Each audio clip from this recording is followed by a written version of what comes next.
चलो जी स्टार्ट करते हैं आज का सेशन। बीआरएस हमने एक क्वेश्चन किया था, उसके आगे के क्वेश्चंस कंटिन्यू कर रहे हैं।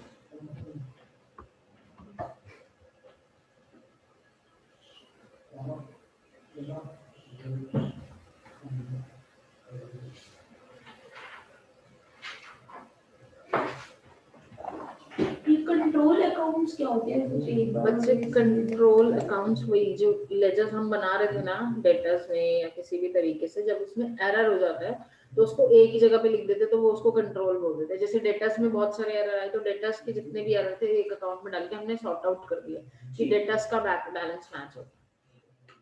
जैसे सस्पेंस है ना, सस्पेंस की बड़ी सारी एंट्रीज होता है, मैंने आपको बोला सस्पेंस अकाउंट बनाओ तो बैलेंस मैच हो जाएगा। इस तरीके से करते हैं वाला क्वेश्चन। ये करा ना हमने लास्ट क्लास में 31 जनवरी 2018।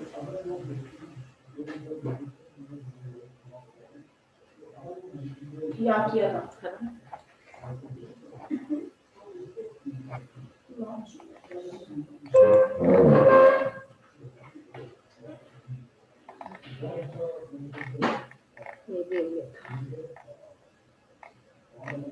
ये करते हैं, थोड़ा सा बड़ा क्वेश्चन है। अच्छा ये एग्जाम्पल है।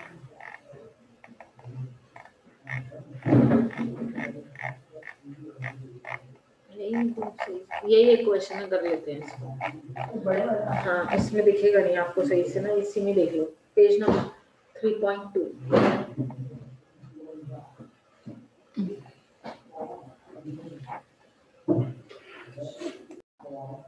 अगर हम कैश बुक का बैलेंस स्टार्टिंग में ले रहे तो हम पासबुक के हिसाब से कीजिए।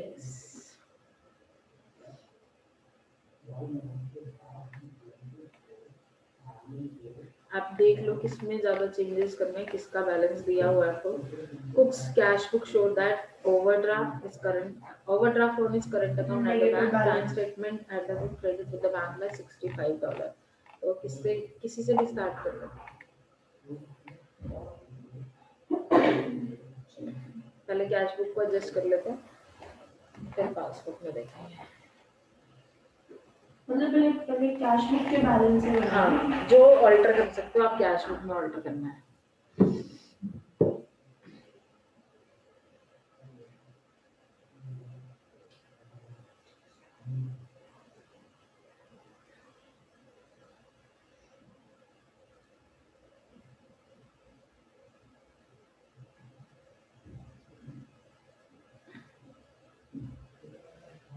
The first transaction is checks drawn amounting to this had been entered in the cash book but not had been credited. First one हाँ देखो, cheques drawn amounting to ₹500 cash book में एंटर करें, वहां पर प्रेजेंट नहीं हुए ना, तो इसका मतलब यहाँ पर लेस कर देंगे, यहाँ पे लेस किए होंगे हमने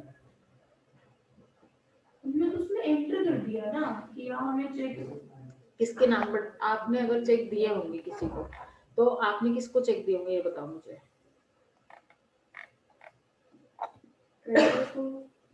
जिसको आपने पैसे देने हैं तो आपने अपनी कैश बुक में अकाउंट को बैलेंस को कम किया होगा तो बढ़ा दोगे।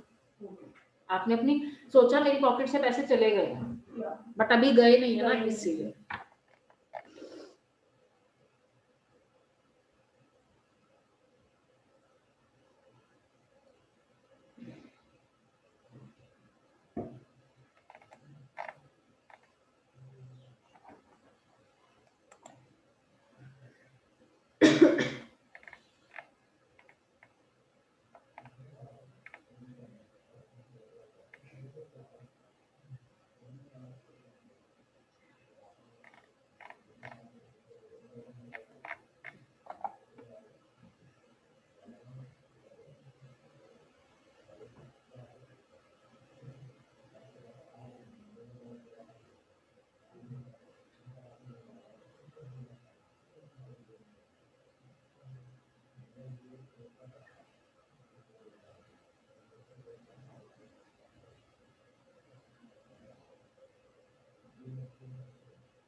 लास्ट वाली एंट्री में क्या होगा?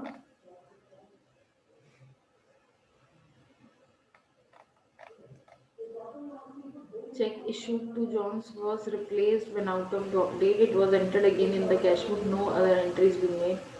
अच्छा 2 चेक्स चले गए ना अनप्रेजेंटेड, तो 25 और 25 ₹50 हटा दो, ऐड बैक कर दो, ऐड कर दो, क्योंकि पहले आपने माइनस किए होंगे ना। हाँ प्लस कर दो, 50 से करना, क्योंकि रिप्लेस हुआ, क्योंकि पिछला चेक भी अभी उसके लिए भी एंट्री नहीं हुई और अब के लिए भी नहीं एंट्री हुई।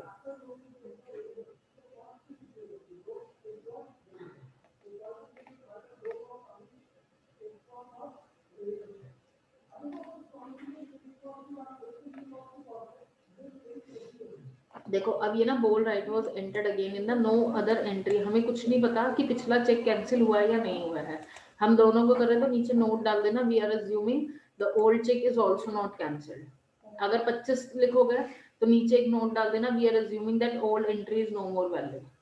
दोनों तरीके से चल जाएगा, क्योंकि मतलब कंपनी की पॉलिसी भी है ना कि आपने पुराना चेक हटाया या नहीं हटाया, रिप्लेस कर रहे हो।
The payment side of cash book has been undercast by 10. तो बढ़ा दो, +10 कर दो ना, But you know minus कर रखे हैं, क्रेडिट कर रहा है डेबिट कर रहा है, क्रेडिट कर रहे हैं। हाँ तो क्रेडिट का मतलब प्लस होता है ना, डेबिट का मतलब माइनस होता है cash book वो में। उसके हिसाब से देख रहा होगा ना बच्चे। यहाँ पर ना हम जो सोचते हैं ना ये उस हिसाब से, ये क्या कर रहा है अभी कैश बुक के एडजस्टमेंट्स कर रहा है, उसके बाद ये नीचे उसको ठीक करेगा, तो अल्टीमेट जो उसका इफेक्ट है वो तो पॉजिटिव ही हो जाएगा ना। ये क्या करते हैं, कैश बुक का बैलेंस लेते हैं, फिर एडजस्टमेंट करते हैं ना, debit entries adding to cash, credit entry हमारे कैश बैलेंस को हटा रही है, तो इसका मतलब जो ऊपर सारा प्लस करेगा, 45 क्रेडिट कर रहा है, ये यहाँ पे माइनस करेगा, फिर 395 को प्लस करेगा। समझ आया? तो हम यहाँ पर ही उसका इफेक्ट ऐसे करते हैं। कहाँ गई एंट्री बताओ? ये undercast on payment side, payment side है ना, receipt and payment. Payment side बताओ कौन सी होती है, डेबिट होती है क्रेडिट होती है? क्रेडिट होती है। क्रेडिट साइड होती है ना, तो क्रेडिट साइड कम है तो बढ़ा दो ना उसको, समझ रहे हो? उस हिसाब से सोच लो या इस हिसाब से सोच लो। ये एक्चुअली हम पता रिकंसिलिएशन कैसे बनाते थे, एक ही बार में ऊपर लिखा balance as per cash book, तो आंसर जो आता था वो बैलेंस एज पर पासबुक आता था, बट ये उस इफेक्ट को यहाँ पर दिखाते ला, ये सिर्फ करेक्टेड बैलेंस और रेक्टिफाइड बैलेंस दिखा देते।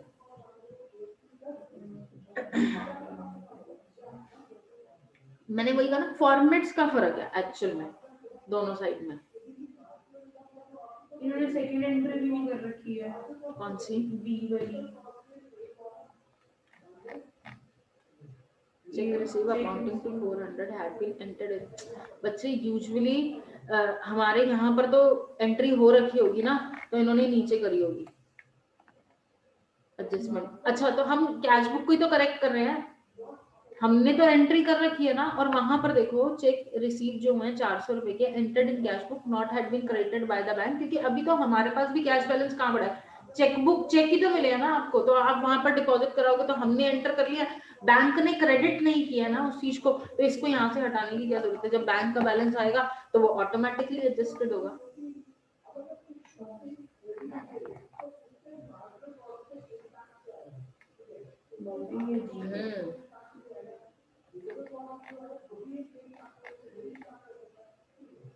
देखो आ जाओ, करा नहीं हुआ नीचे, वो पासबुक के टाइम पे चेंज करोगे ना, यहाँ तो कैश बुक को चेंज करो, कैश बुक में तो ऑलरेडी एडजस्टेड है, पासबुक में नहीं था तो हमने ऐड करवा दिया उसको 400। तो अभी यहाँ पे 2 लेवल पे बनना है ना, तो कैश बुक में तो एंटर करने की जरूरत ही नहीं, क्योंकि कैश बुक में हमने एंटर कर लिया उसको। अभी आप सिर्फ कैश बुक में चेंजेस करो, कैश बुक में जो चीज ऐड है उसको ऐड रहने दो। तो मतलब मेरे को पहले जो इसका क्वेश्चन अटेम्प्ट करने का पहले एडजस्टमेंट दिखानी होगी, उसमें corrected balance as per cash book निकालना होगा, फिर एज पर पासबुक। ओके, मतलब जैसे हम रिकंसिलेशन करते हैं वो नहीं है। नहीं ठीक है, वो तो नहीं है, बट पहले एडजस्टमेंट करनी पड़ेगी, फिर वो रिकंसिलेशन। इसमें कोई रूल्स वगैरह भी है क्या? सेम कॉन्सेप्ट तो वही है, मतलब ये हमारे 11th वाला कंसेप्ट ही है। ऐसे ऐसे याद है? नहीं ऐसे ऐसे नहीं, मैंने कुछ और तरीके से सिखाया। सब टीचर्स अपने अपने हिसाब से सिखाते हैं ना, या कोई कैश बुक में अप हो गया तो फिर पासबुक में डाउन कर दो, फिर पासबुक में अप है तो कैश बुक में डाउन, तो एक्चुअली में ये दो बैलेंस मेंटेन, हाँ मेंटेन हो गया। या हो गया। आओ नेक्स्ट क्वेश्चन। इसमें तो सीधा उठा के पासबुक ही दे दिया आपको, मैच करते रहना, ये घर पे बैठ के कर लेना आराम से कि यहाँ पे ये डिटेल है तो यहाँ पे होनी चाहिए बस। ये ऊपर हो गया, ऊपर कैश बुक है, नीचे पासबुक है। 2 स्टेटमेंट आपको दे दिए, दोनों स्टेटमेंट को मैच करते रहना, जो एंट्री ऊपर है वो नीचे है या नहीं है। पेपर में ऐसा नहीं है, हाँ इतना टाइम नहीं है हमारे पास पेपर में, बट हाँ ये बदलने को हाँ एक्चुअली। फाइनल अकाउंट्स चैप्टर ये कौन सा आएगा? ये नए करेक्शन ऑफ एरर वो तो हम कर चुके हैं, लेकिन हाँ 17 करना है ना, करेक्शन ऑफ एरर में रेक्टिफिकेशन। सही है।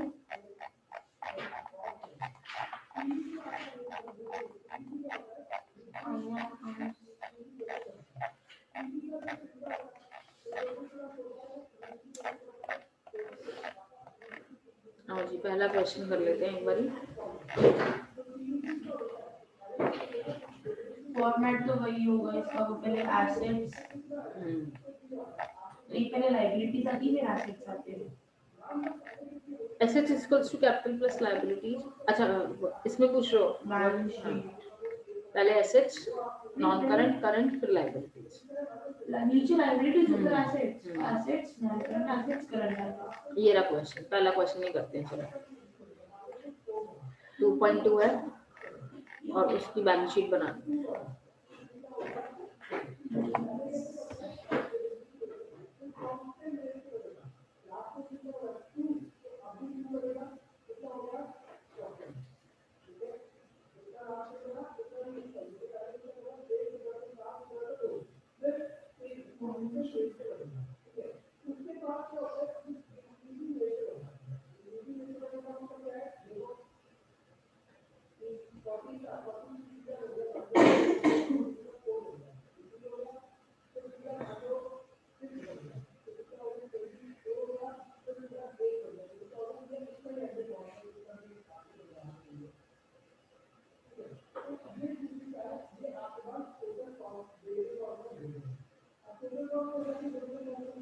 एक्यूमुलेटेड डेप्रिसिएशन करंट एसेट है नहीं है?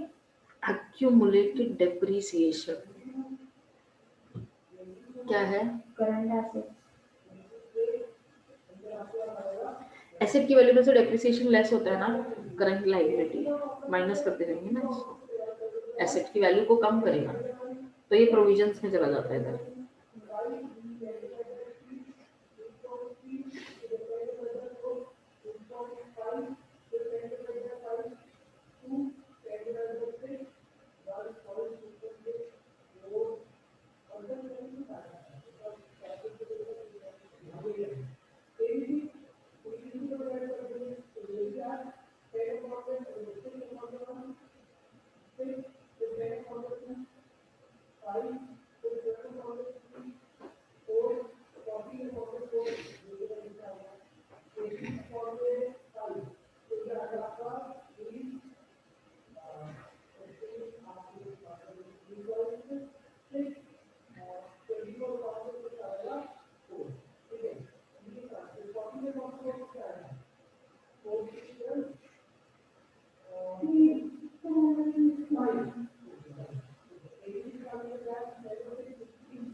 ट्रेड पेबल्स, करंट तो लायबिलिटी। नॉन करंट लायबिलिटीज में प्रोविजंस वगैरह, non current liabilities it means capital और shares, debentures, long term loans, bank loans, secured loans.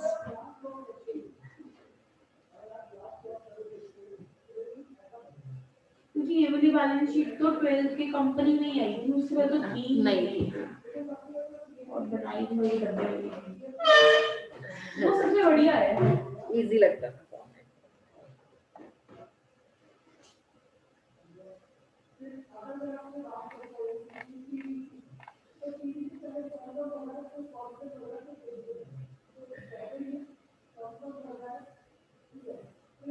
Accrued rent. हाँ जी, क्या होता है accrued rent? Current liability. Sure, दिखाना मेरे को। होता क्या है? Income earn, sorry income receive but not. हाँ, तो ये चीज 2000 आपकी करंट लायबिलिटी होगी।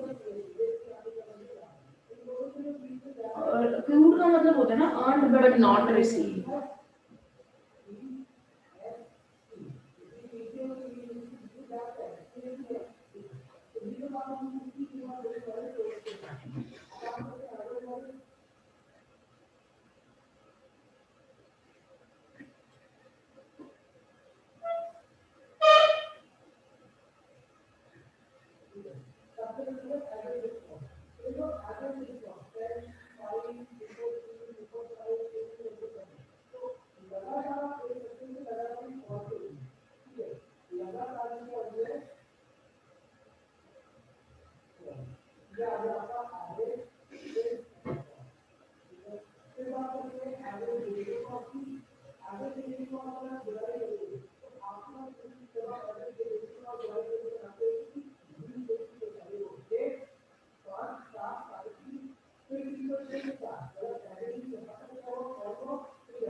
ठीक है, अब जो भी इक्वेशन आई है आपकी उसमें एसेट्स का टोटल बताओ एक बारी।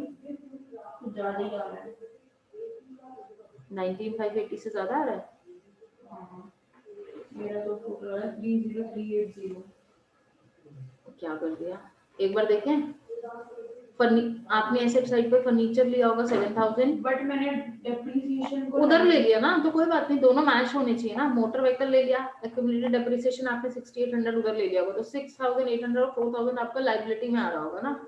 या करंट एसेट में आओ, इन्वेंट्री, ट्रेड कैपिटल सही आ रही है, बाकी सब कैपिटल और लायबिलिटी आपकी आ रही होगी 19580 प्लस 10800। 9580 प्लस 10800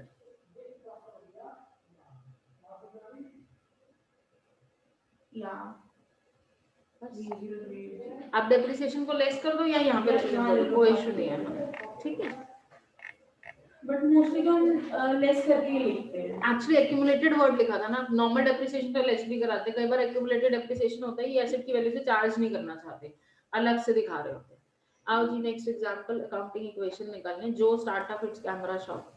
पढ़ो जी फटाफट, पढ़ना है फिर 2 मिनट का क्वेश्चन है छोटा सा, बनानी तो अकाउंटिंग इक्वेशन नहीं है, मतलब आपको फाइंड आउट करना होगा एसेट और लायबिलिटीज क्या क्या है।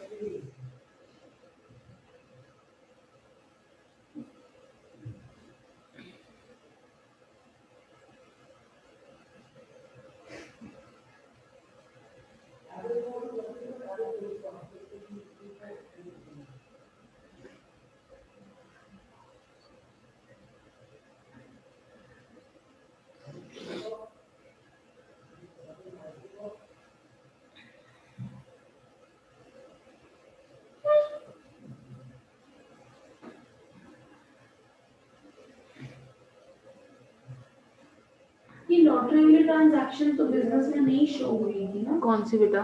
बट उसने बिजनेस पे पे जरूर किया। ड्राइंग्स में दिखा दो ना, पर्सनल है उसकी। कहाँ गया? He had paid in 5,000. He won on the lottery and drawn out 2,000 to buy himself a motorbike. वो मोटर बाइक बिजनेस की ना, ड्राइंग्स में दिखाया होगा।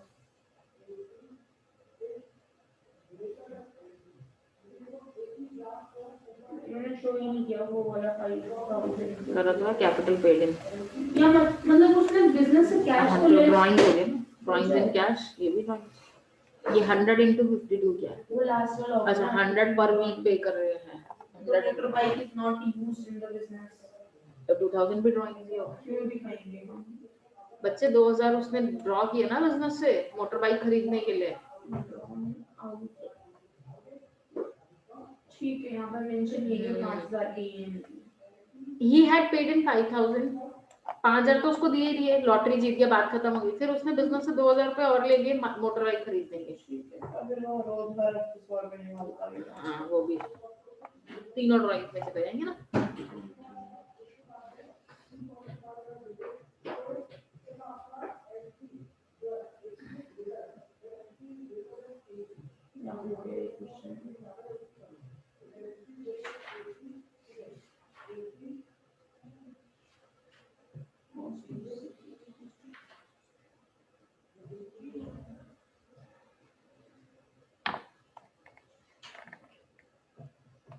एक बार छोटा सा क्वेश्चन है, नेट एसेट्स जो थी बेटा 101,770 थी, प्रोपराइटर ने न्यू कैपिटल 8,000 डाली है, ड्राइंग्स 2200, नेट एसेट्स जो हो गई वो 1,80,000 हो गई। तो प्रॉफिट अर्न बता देना, तो बता ही दोगे।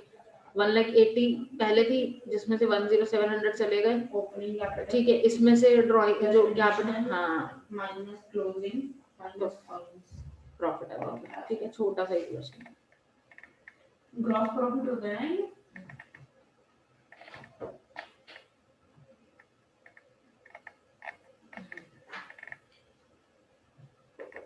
ट्रेड रिसीवेबल और ट्रेड पेबल्स तो अभी हमने किया ही है, सेम बार बार हमें यहाँ पे करने की जरूरत नहीं। फाइनल्स में आते हैं, इन्वेंट्री हम कर चुके हैं, ये कॉस्ट ऑफ सेल्स वगैरह थोड़ा सा करना पड़ेगा।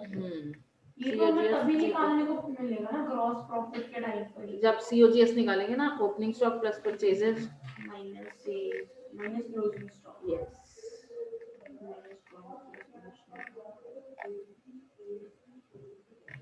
फिर पहला आ जाएगा कैश बुक। कैश अकाउंट तो कैश बुक तो मैंने आपको बताई थी, single column double column introduction के टाइम पे। हाँ, एक क्वेश्चन देते हैं।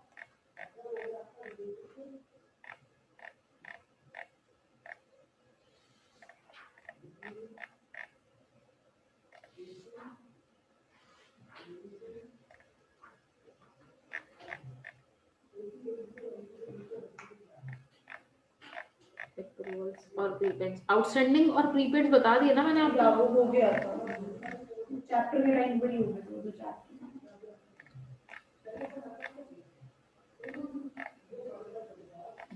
ये आएगा पूरा क्वेश्चन बेटा, जिसमें ना ट्रेडिंग, P&L और बैलेंस शीट तीनों बनाने होंगे। ये क्वेश्चन आप एक बार ट्राई करके देखना अपने हिसाब से, बस आंसर आ जाएगा, क्योंकि इसमें ऐसा कुछ नहीं है कि आपको ना समझ आए। पेज नंबर मेरे हिसाब से 310 है, आप देख लेना अपने हिसाब से। 300 ये मैरी ग्रेन्स देख लेते, हाँ मैरी। एक क्वेश्चन ये होमवर्क में करना, एक और बस। ये वैसे ये बेसिक क्वेश्चन है, इससे ज्यादा इस चैप्टर में कुछ नहीं है, एक ही होगा बस।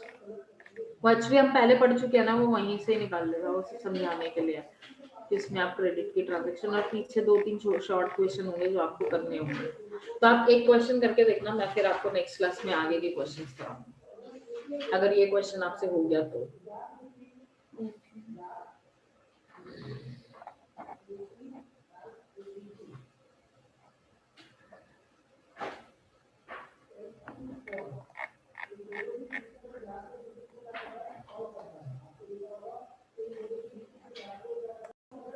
तो नेक्स्ट क्लास में पहले आपके डाउट्स लेंगे, फिर कंटिन्यू करेंगे।